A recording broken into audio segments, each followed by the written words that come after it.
Imagine buying a crypto token that's going up fast. The price is pumping, everything looks great, and you feel like you're early. But then you try to sell, and suddenly you can't.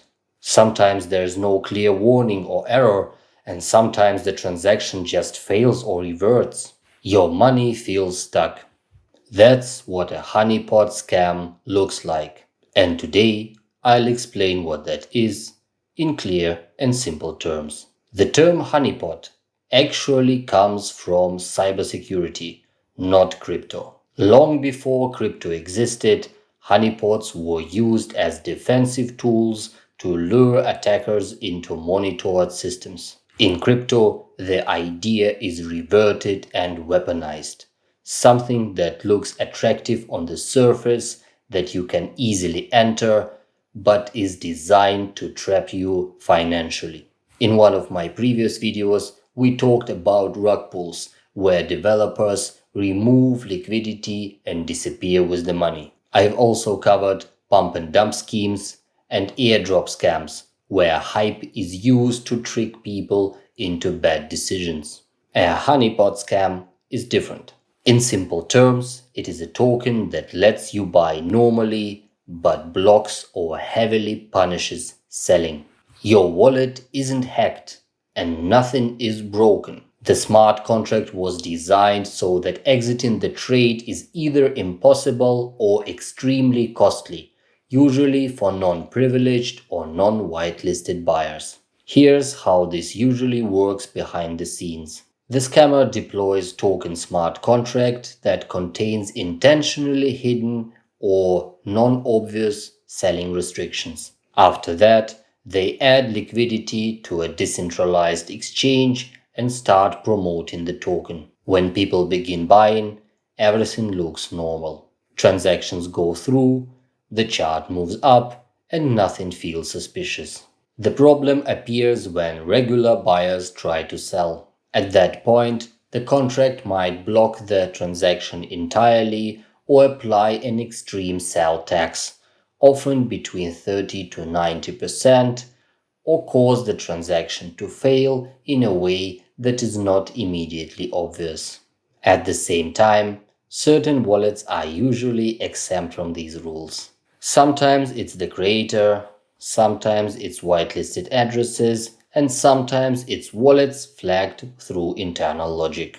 The key point is that the rules are not applied equally to everyone. In practice, honeypots usually follow a few common patterns based on how selling is restricted. The first type is the hard honeypot. In this case, selling is completely impossible for regular buyers.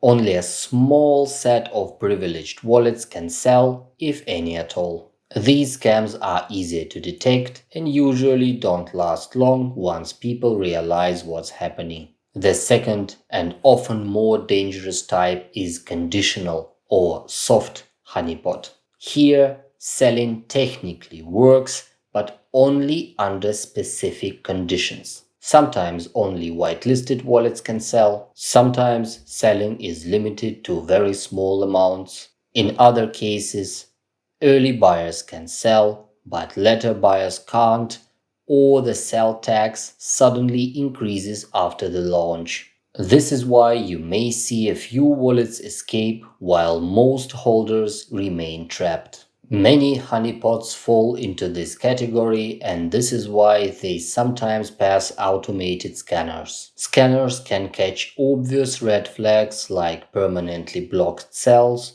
or high exit taxes, but they may sometimes struggle with conditional logic, such as owner-controlled switches, dynamic rules, wallet-based restrictions, and delayed triggers. It still doesn't mean you shouldn't use them. A common variation of the conditional honeypot is the time-delayed honeypot. At launch, everything appears normal. Buying and selling work, volume builds, and trust grows. Then, once enough liquidity or attention is captured, the conditions suddenly change and selling becomes impossible or economically useless. The longer the token behaves legitimately, the more effective the trap becomes. There are a few warning signs that show up again and again. One major red flag is inconsistent selling. If some wallets can sell easily while others can't, and there is no clear market reason for that, that's usually intentional design. Ownership renouncement. When the creator gives up their special owner permissions in the smart contract, is often an area of misunderstanding. Renouncing ownership doesn't protect you when the malicious logic was built into the contract from the start. And in some cases, ownership is only partially renounced, or critical functions are not controlled by ownership at all. And also, just to be clear, things like lock liquidity don't protect you from honeypots, because the trap lives in the token's logic, not the liquidity. A token verification may also lead to wrong decisions. It means that smart contract's source code is publicly available and matches exactly what's deployed on the blockchain, so that anyone can inspect it. Even if a contract is verified, it means that the code is visible, not that it is fair or honest. Finally, pay attention to community behavior.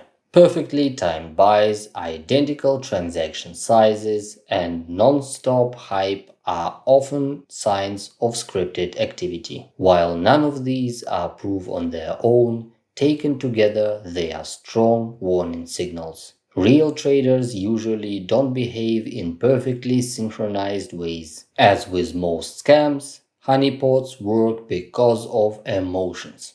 Fast price movement, excitement, and fear of missing out push people to skip basic checks. Even experienced traders get caught when they rush. Honeypots don't target beginners specifically. They target moments when people stop being patient. Before buying any new token, there is one simple question you should ask yourself.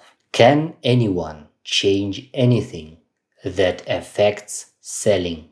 If the answer is yes, the token is permissioned, the risk is asymmetric, and in speculative or low trust launches, you are not playing a fair game.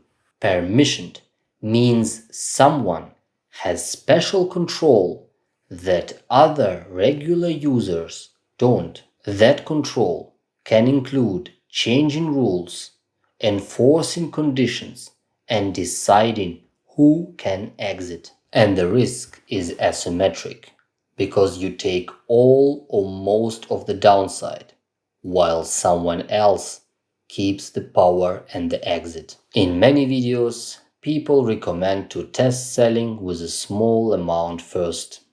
Unfortunately, this is not foolproof because many honeypots allow small sells while blocking large ones. I would say don't rely on charts or hype alone and be cautious of projects that look too perfect. And also never rush just because the price is moving quickly. So, a honeypot crypto scam lets you buy freely but controls your exit. It's usually not about hacking wallets, it's about controlling the rules of the contract. This topic has lots of edge cases and variations, but understanding the core idea already protects you from most of these scams.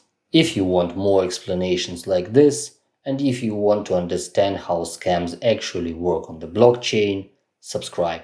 This channel is about making scams, fraud, and Web3 security easy to understand. Crypto isn't dangerous because it's complicated. It's dangerous when people move too fast. Thanks for watching and stay safe on chain.